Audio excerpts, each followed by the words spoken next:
ایران کے پاس نہ تو جدید لڑاکا طیارے ہیں اور نہ ہی اسے دنیا میں کوئی ملک ماڈرن ویپن سسٹم فروخت کرتا ہے، جبکہ ایران کو سخت معاشی پابندیوں کا بھی سامنا ہے۔ تو ایسے میں ہم جانیں گے کہ ایران کی وہ طاقت کیا ہے جو اسے اپنے سے زیادہ طاقتور ممالک کے مقابلے میں کڑا رکھے ہوئے ہے، اور ایسی کیا کمزوری ہے جو اسے آخر کار اس موڑ پہ لے آتی ہے کہ ایران مغربی ممالک سے نیوکلیئر ڈیل کرنا پڑتی ہے۔ ایران کی سب سے بڑی طاقت اس کا جغرافیہ ہے۔ ایران خلیج فارس کے کنارے پر واقع ہے۔ یہ جگہ نہ صرف خود تیل سے مالا مال ہے بلکہ دنیا کی 40% تیل کی سپلائی کا راستہ بھی یہی ہے۔ اگر ایران کسی طرح تیل کی سپلائی کا یہ راستہ بند کر دے تو عالمی معیشت کو بڑے نقصان کا سامنا پڑ سکتا ہے۔ اس لیے امریکہ کی جنگی بحری بیڑے اسی علاقے میں مستقل ڈیرے ڈالے ہوئے ہیں تاکہ سپلائی لائن کو کسی بھی ممکنہ مہم جوئی سے بچایا جا سکے۔ جنگی بیڑے ایران کے لیے مستقل خطرہ اور چیلنج ہے۔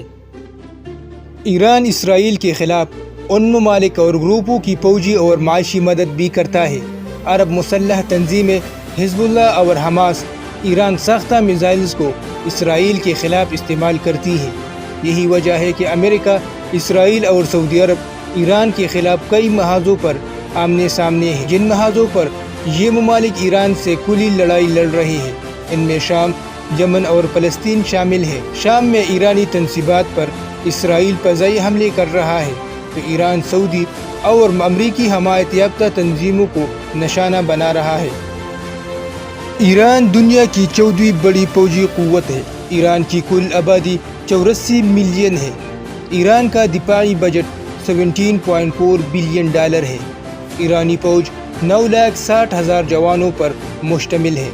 ایرانی فورسز کا سب سے طاقتور حصہ انقلابی گارڈز ہیں، جن کی تعداد 1,50,000 ہے۔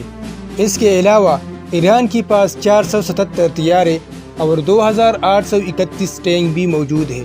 سخت پابندیوں کے باوجود ایرانی فوج عرب خطے میں اسرائیل اور مصر کے بعد تیسری سب سے طاقتور فوج مانی جاتی ہے۔ ایران کو چونکہ پابندیوں کی وجہ سے دوسرے ممالک سے جدید اسلحہ نہیں ملتا، اس لیے اس نے روایتی اسلحے کی کمی کو میزائلوں سے پورا کیا ہے۔ اس وقت ایران لانگ رینج اور شارٹ رینج میزائل تیار کر رہا ہے، جن کی رینج 300 سے 2,500 کلومیٹر تک ہے۔ ان میزائلز کو ایران اپنی فوجی پریڈ میں فخریہ طور پر پیش کرتا ہے۔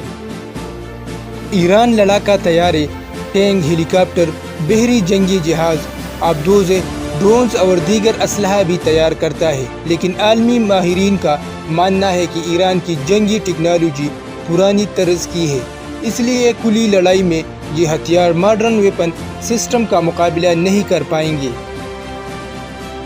آپ یہ جانتے ہوں گے کہ ملکوں کی طاقت صرف اسلحہ بارود نہیں ہوتی، بلکہ ان کی عالمی تعلقات ان کی طاقت کا اہم ترین حصہ ہوتے ہیں۔ تو ایران کی عالمی اتحادیوں میں چین اور روس سرفہرست ہے، لیکن عالمی پابندیوں کی وجہ سے وہ بھی ایران کو اسلحہ یا ٹیکنالوجی کھلے عام فراہم نہیں کر سکتے۔ تاہم ایران کی مغربی ممالک سے نیوکلیئر ڈیل کے بعد جب پابندیاں نرم ہوئی تو 2016 میں روس نے ایران کو دفاعی نظام S-300 فراہم کیا تھا، جس کی ایران کو ممکنہ اسرائیلی حملوں سے بچاؤ کے لیے سخت ضرورت تھی۔ ایران کی فوجی طاقت میں ایٹمی ہتھیار شامل نہیں، کیونکہ مغربی ممالک سے ڈیل کے بعد ایران نے جوہری ہتھیاروں کی تیاری اعلانیہ بند کر دی۔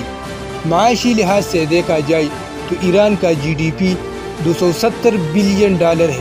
عالمی پابندیوں میں جو چیز ایران کی اکنامی کو تھوڑی بہت طاقت دیتی ہے وہ تیل اور گیس ہے۔ وینزویلا، سعودی عرب اور کینیڈا کے سب سے زیادہ معلوم ذخائر ایران میں موجود ہے، جبکہ ایران گیس کے ذخائر والا دوسرا بڑا ملک ہے۔ لیکن امریکی پابندیوں نے تیل کی فروخت کو مشکل بنا دیا تھا۔ پابندیوں کے باوجود ترکی، چین اور انڈیا ایران سے تیل اور گیس خریدتے رہے، جس سے ایرانی اکنامی کو بہت سہارا ملتا رہا۔ ایران میں غیر ملکی سرمایہ کاری نہ ہونے کے برابر ہے۔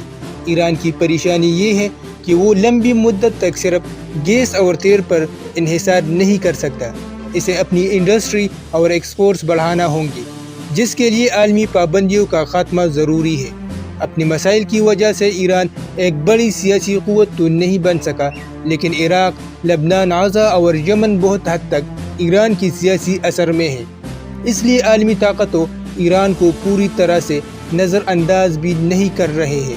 امریکہ، اسرائیل، UAE اور سعودی عرب ایران کے کھلے دشمن اور اس کا خاتمہ چاہتے ہیں، جبکہ روس، انڈیا، چین، پاکستان، ترکی اور قطر کا شمار ایران کے قریبی یا دوست ممالک میں ہوتا ہے۔ تو ہم بآسانی یہ کہہ سکتے ہیں کہ ایران مڈل ایسٹ کی تیسری بڑی فوجی طاقت تو ہے، لیکن معاشی پابندیوں، پرانی دفاعی ٹیکنالوجی اور بڑی طاقتوں سے مسلسل تنازعات کی وجہ سے ایران ایک کمزور وکٹ پر کھڑا ہوا بڑا ملک ہے۔ امید ہے دوستو یہ ویڈیو آپ کو اچھی لگی ہو۔ ویڈیو کیسی لگی کمنٹ سیکشن میں اپنے رائے کا اظہار ضرور کریں اور ہمارے چینل کو سبسکرائب کرنا نہ بھولیے گا۔